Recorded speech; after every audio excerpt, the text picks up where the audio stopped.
So, I have a question for you this week for music history. Can you think of a song that automatically brings back a memory? Or makes you cry? Or when you hear it, you can oddly smell something that you didn't smell before the song came on? Can you think of a song that makes you smile, makes you happy for a reason? Or can you think of a song that you can pinpoint exactly where you were the first time you heard it? I can think of plenty. And I'm sure you can too. But why am I bringing this up for music history? Well, it starts with the Greeks. The Greeks said that music was the understanding of the relationship between internal and visible objects.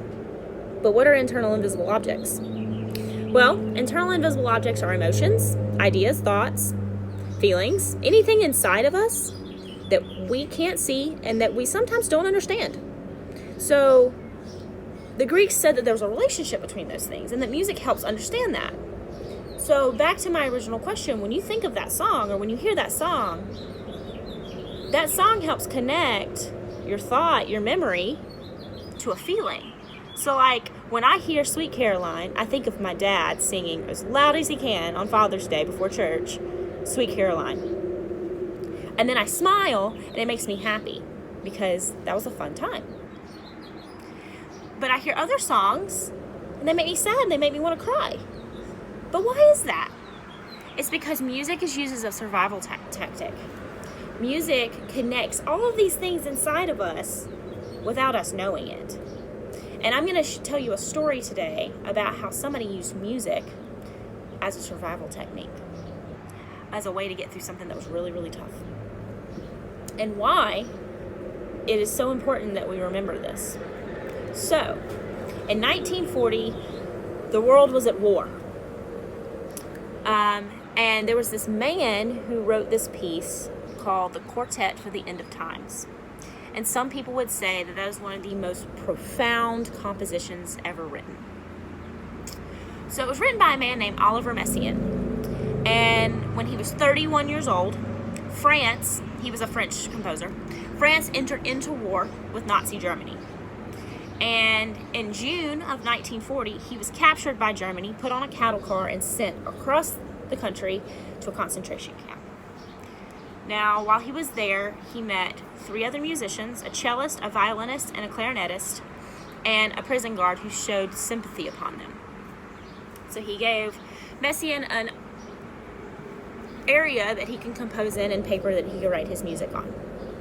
So in January of 1941, the Quartet for the End of Times was performed for 4,000 prisoners and prison guards at this concentration camp.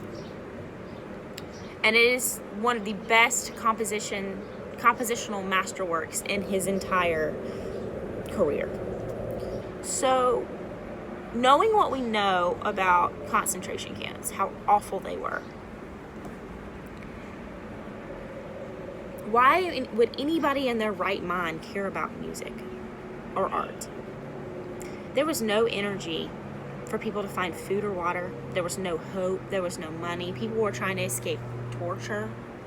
But yet, when we look back, we have some of the most beautiful art, some of the most profound music, some of the most heart-wrenching literature from concentration camps. So why? Well, in a place where people are focused on survival and the essentials, the bare necessities, the obvious conclusion is that art somehow must be essential for life. These camps were without money, without hope, without commerce, without respect, without recreation, but somehow we still got art from them all. Art is a part of survival. It's a part of who we are. It is an unquenchable expression of the human being. It's a way of saying I'm alive and my life has meaning because of what I've created. So this man took what he was feeling on the inside and he wrote a beautiful piece from it to connect the two feelings. Now, I'm going to read to you a quote by a man. His name is Carl Palnak. He is professor at the Boston Conservatory of Music, and every year he gives a speech to his students about music, and about the idea that music is more than just for entertainment. Music is for survival needs. And I live and breathe by this man's words, because I firmly believe that music is a survival technique as well. So I'm going to read you what he says about his expectation for his students. I expect you not to only master music. I expect you to save the planet. If there's a future wave of wellness on this planet, of harmony, of peace, of an end of war, of mutual understanding, equality, fairness, I don't expect that it'll come from the government, a military force, or a corporation. I no longer even expect it to come from the religions of the world, which together seem to have brought us as much war as they have peace. If there is a future of peace for mankind, if there is to be an understanding of how these invisible things inside of us should fit together, I expect that it will come from the artist, because that's what we do. The artists are the ones who might be able to help us figure out our inside invisible lives. So go and create. Use the feelings that you have inside of you, whether they be happy or sad, and build something out of this quarantine, out of this time of our lives. Be the next Messian, be the next Aaron Copland. Write something because you're feeling it. I hope you have a wonderful week, and I can't wait to share more stories with you next week.